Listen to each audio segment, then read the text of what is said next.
Have you ever really thought about how your car is connected to what's happening on the world stage? Well, today we're going to draw a direct line from a huge global oil crisis straight to a small, kinda quirky Italian car. And trust me, it's a connection that might just change the way you think about your daily commute forever. Yeah, I know. It sounds a little bit out there, right? A car and a global crisis, but the link is actually incredibly direct. Turns out, the car you choose to drive, or not drive, is actively reshaping the entire global economy. We're going to show you exactly how. And look, this isn't some abstract, theoretical problem. We are talking about a straight line from a conflict zone in the Middle East right to your wallet, right to the cost of your morning drive. It's personal. Okay, so to really get this, we have to start with the news that's everywhere right now. I'm talking about the escalating conflict in Iran and the fact that a really critical waterway has been shut down. This right here is the Strait of Hormuz. It's this incredibly narrow strip of water that basically acts as a giant bottleneck for the world's energy supply. And its closure, yeah, that is a huge deal.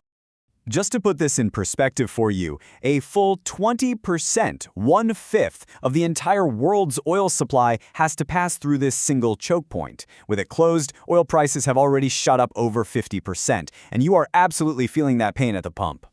So, you might be asking, why does this one little spot on the map have so much power over all of us? Well, the data is just staggering. 2/3 of all the oil we pull out of the ground is used for one thing: transportation. It's fueling the 1.5 billion vehicles we have on the planet. Think about that. Most of it is just to move our cars around. And this is where the story gets really frustrating. It's not just that we rely on all this oil, it's how unbelievably inefficient we are with it. The problem is literally baked right into the technology of the internal combustion engine that most of us have in our cars. You see, thermodynamics is a harsh mistress.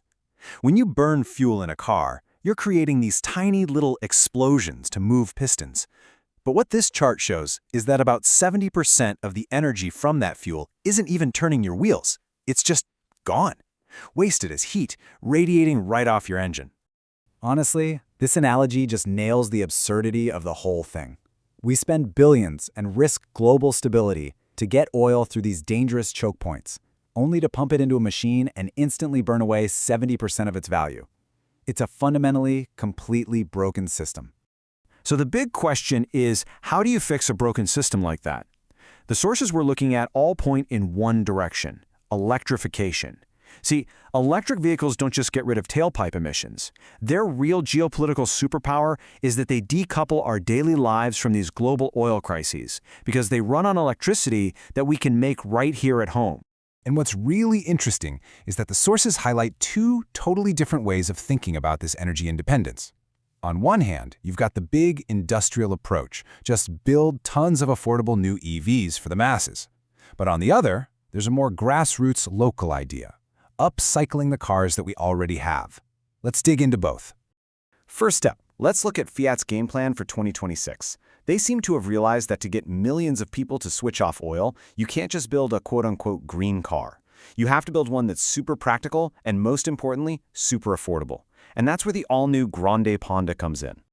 Okay, I have to admit, I completely geeked out over some of the design choices here. They're using an LFP battery, which is safer, lasts longer, and, this is huge, it's cobalt-free. The 320-kilometer range is pretty much the sweet spot for daily driving. But honestly, the best feature is this genius integrated charging cable that just retracts right into the front of the car. No more fumbling with a tangled, dirty cable in a dark, rainy parking lot. It's just perfect, human-centered design. But here's the real magic, the thing that will actually drive mass adoption: the price. Fiat starts with a pretty competitive list price. Then it drops with discounts. And then, if you qualify for the maximum government incentives for trading in an old gas guzzler, the final cost can actually plummet below that huge psychological barrier of 10,000 euros. This is how you get millions of people off oil. You don't lecture them. You just make it the smartest financial decision for their family. Period. And they've also tucked in some really cool details. For those of you who don't know, the old Fiat factory, Lingotto, had this massive test track built on its roof.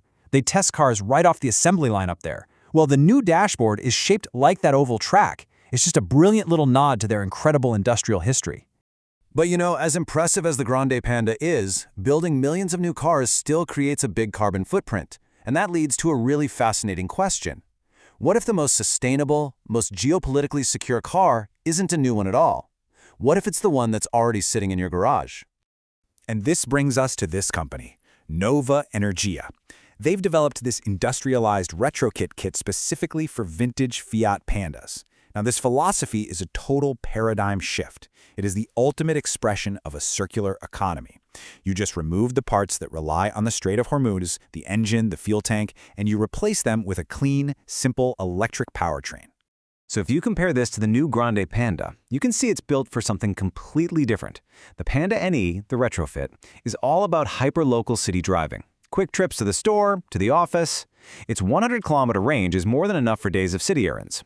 And look at the charging. It just plugs into any standard wall socket. No expensive installer, no special gear. It totally democratizes EV charging. But here it is. This is the feature that changes everything. Because the old Panda is so boxy, you can add optional solar panels to it. And those panels can generate up to 15 kilometers of free driving range every single day just by sitting in the sun. This is it. This is the ultimate form of energy independence. Your car makes its own fuel. So you see, in the end, it doesn't matter if it's a brand new, mass-market EV made affordable by smart engineering or a grassroots retrofit that's literally powered by the sun. Both of these strategies are aiming for the exact same goal. They break that massive, wasteful loop of fossil fuels. They stop us from throwing that pizza in the trash.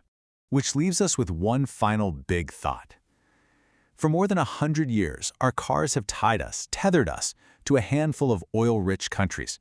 But what happens when our cars become mobile batteries? We can charge in our own garage, or cars that can charge themselves from the sun. If the Strait of Hormuz suddenly doesn't matter to your morning commute, what happens to the entire global map of power? It has to be completely redrawn. Thanks so much for thinking all this through with us today. We really hope this gave you a new way of looking at the hidden connections that shape our world.